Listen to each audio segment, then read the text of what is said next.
اب ترتیب نزولی میں نبی کریم صلی اللہ علیہ وسلم اللہ کا تدبر، یدبر الامر من السماء الی الارض، اللہ تعالیٰ تدبر سے اتارتے ہیں آسمانوں سے زمین پر فیصلے. و تدبر کیسا ہے؟ پہلی وحی جو آئی اقرا، پڑھیں تلاوت کریں، بسم ربک الذی خلق، اقرا بسم ربک الذی خلق، پڑھو اپنے رب کے نام سے جس نے پیدا کیا. تمام کائنات کو، آدم علیہ السلام کو، انسانوں کو، جنوں کو، فرشتوں کو اللہ تعالیٰ نے پیدا فرمایا. خلق، خلق الانسان من علق، اب مخصوص ہو گیا، انسان علیحدہ ہو گیا. انسان کو کیسے پیدا کیا؟ من علق جمع ہوئے لہو سے. اقرا پڑھو، وربک الاکرم، اور رب جس نے پیدا کیا، رب کا معنی پالنے والا، کائنات کا، زمین آسمان، چرند پرند، شجر حجر، جن انس روح سب کا پالنے والا، پرورش کرنے والا ہے. اکرم، و عزت والا ہے، رب تعالیٰ عزت والے ہیں. علم بالقلم، علم عطا کیا، علم دیا انسان کو قلم کے ذریعے. علم الانسان ما لم یعلم، انسان کچھ نہیں جانتا تھا.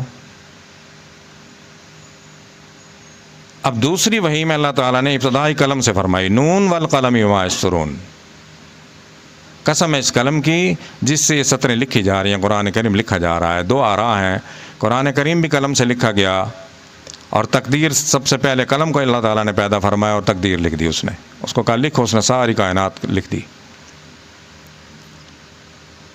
وما یسطرون، جو یہ سطریں لکھی جا رہی ہیں. ما انت بنعمت ربک بمجنون، اپنے رب کی نعمت کے ساتھ، انعام کے ساتھ آپ مجنون نہیں ہیں، یعنی آپ کو مجنون کہا جائے گا. سب سے پہلے نبی نوح علیہ السلام تھے جن کو مجنون کہا گیا. اللہ تعالیٰ نے فرمایا فکذبوا عبدنا، جھٹلایا ہمارے بندے کو. وقالوا مجنون، اور کہا کہ یہ مجنون ہے. مجنون کہتے ہیں مطلقاً پاگل کو.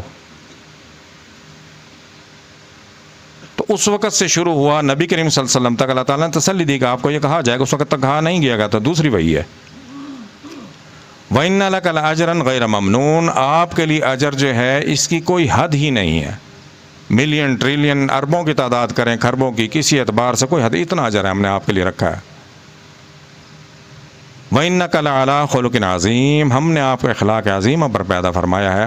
آپ نے اخلاق کا دامن نہیں چھوڑنا، کچھ بھی ہو جائے آپ نے اخلاق کا مظاہرہ کرنا ہے. فَسَتُبْصِرُ وَيُبْصِرُونَ، آپ بھی دیکھ لیں گے، یہ بھی دیکھ لیں گے. بِأَيِّكُمُ الْمَفْتُونُ، کون سیدھے راستے پہ، یہ وقت بتا دے گا. اب تیسری وحی میں سورہ مزمل میں اللہ تعالیٰ نے حضور کو فرمایا یا ایھا المزمل، کلام ایک ہی ہے، دونوں جڑواں صورتیں مدثر اور مزمل. یا ایھا المزمل، اے کمبل لپیٹنے والے، قم، کھڑے ہو جائیے. لیل الا قلیلا، آدھی رات یا اس سے کم رات یا پوری رات. تو جب آنکھ کھلے، اس کا معنی یہ ہے کہ کسی وقت پچھلی رات کو آنکھ کھلتی ہے، کسی وقت آدھی رات کو. جب بھی آپ کی آنکھ کھلے آپ اللہ کی راہ میں یاد میں کھڑے ہو جائیں. نصفہ او انقص، آدھی رات یا اس سے کچھ کم کر دیں. او انقص منہ قلیلا او زد علیہ، اس کو بڑھا دیں. ورتل القرآن ترتیلا، اور قرآن کو سونا سونا کر کے، ٹھہر ٹھہر کے پڑھیں. اب اس وقت تک تیسری وحی میں قرآن اترا کتنا تھا؟ 5 آیتیں سورہ علق کی، 7 سورۃ قلم کی، 12. چوتھی آیت 16ویں قرآن کریم کی ترتیب نزولی میں آیت میں اللہ تعالیٰ نے فرما دیا کہ قرآن کو خوبصورت کر کے پڑھیں، اس لیے کہ جس چیز کی ابتدا ٹھیک ہوگی اس کی انتہا بھی ٹھیک ہوگی. آپ خوبصورت کر کے پڑھیں گے. حضور کو دیکھا صحابہ نے خوبصورت کر پڑھ کے پیا، آج تک بھی خوبصورت پڑھا جا رہا ہے. خوبصورت کر کے پڑھیں. انا سنلقی علیک قولا ثقیلا، ہم آپ کے اوپر ایک بڑا عظیم بوجھ ڈالنے والے ہیں. نبوت کا بوجھ بہت بڑا عظیم بوجھ ہے. ان ناشئۃ اللیل ہی اشد وطئا واقوم قیلا، کچھ زیادہ کر لیں رات کچھ کم. ان لک فی النہار سبحا طویلا، صبح کو دن کو آپ کو مصروفیات زیادہ ہوتی ہیں. حضور تجارت کرتے تھے، تاجر تھے، کامیاب تاجر تھے. وَاذْكُرِ اسْمَ رَبِّكَ، یاد کرو اپنے رب کا نام. وَتَبَتَّلْ إِلَيْهِ تَبْتِيلًا، اور لوگوں سے، دنیا سے ہٹ کے جدا ہو کر اپنے رب کو یاد کرو تخلیہ میں.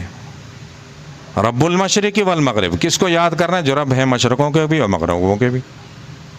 لا الہ الا اللہ، لا الہ الا هو فاتخذہ وکیلا، اللہ کے سوا کسی کو کارساز اپنا نہ سمجھیں، نہ بنائیں. لا، اللہ کے سوا کوئی نہیں ہے. توحید آ گئی یہاں. اب سورہ مدثر چوتھی وحی ہے، یہ فترت وحی کے بعد آئی ہے. 1 برس تک یا 1.25 برس تک وحی نہیں آئی سورہ مزمل کے بعد. اس لیے وہی نہیں آئی. اللہ تعالیٰ کا ہر کام حکمت سے خالی نہیں ہوتا کوئی بھی کام. کہ نبی کریم صلی اللہ علیہ وسلم حکم دیا گیا کہ رات کو کھڑے ہو جائیں قرآن کی تلاوت کریں تاکہ مزاج شریف میں پختگی آ جائے, اپنا مزاج بن جائے آدھی رات کو بیدار ہو کے اللہ کی راہ میں کھڑے ہونے کے لیے. پھر جب سورہ مدثر آئی تو پھر وہی حکم آیا, یا ایھا المدثر, مدثر لحاف, اے لحاف لپیٹنے والے, قم کھڑے ہو جائے. یہ بات وہی ہے. وہاں کس لیے کھڑا ہونا ہے؟ اپنے لیے کھڑا ہونا ہے, اپنے رب کو یاد کرنا ہے. یہاں کس لیے کھڑا ہونا ہے؟ قم فانذر, اب ڈر سنا دیجیے اپنے رب کا. وربک کا, جو آپ کا رب ہے, فکبر, اور بڑائی کی بڑائی اپنے رب کی بیان کریں. وہاں اپنے لیے کھڑا ہونا ہے, یہاں اب ڈر سنانا ہے لوگوں کو, اللہ کا ڈر سنانا ہے. جب سورہ مدثر نازل ہوئی, جب حکم ہو گیا کہ آپ لوگوں کو ڈر سنا دیں, حضور نے تجارت چھوڑ دی, پھر اللہ کے دین کے لیے کھڑے ہو گئے. وثیابک فطہر, اور اپنے لباس کو پاکیزہ رکھیں. والرجز فاہجر, اور گندگی سے دور رہیں. سب سے بڑی گندگی اس وقت کیا تھی کہ بیت اللہ کے بالکل سامنے مقام ابراہیم کے ساتھ جو کعبے پہ نظر و نیاز چڑھائی جاتی تھی, جانور ذبح کیے جاتے تھے, یہ جگہ تھی بنی ہوئی تھی, اور جانور ذبح کر کے وہیں چھوڑ جاتے تھے علائش سمیت. تو ساری گندگی تھی, اس سے دور رہنا ہے. اور سب سے بڑی کہ بت پرستی سے دور رہنا ہے, سب سے بڑی گندگی شرک ہے, اس سے دور رہنا ہے. وَلَا تَمْنُن تَسْتَكْثِرْ, کسی سے کوئی ایک برابر رتی برابر امید نہیں رکھنی, تمنا نہیں رکھنی. وَلِرَبِّكَ فَاصْبِرْ, اپنے رب کے لیے صبر کرنا. آپ نے ظاہر ہے ستایا جائے گا آپ کو, لیکن آپ نے اپنے رب کے لیے صبر کرنا ہے.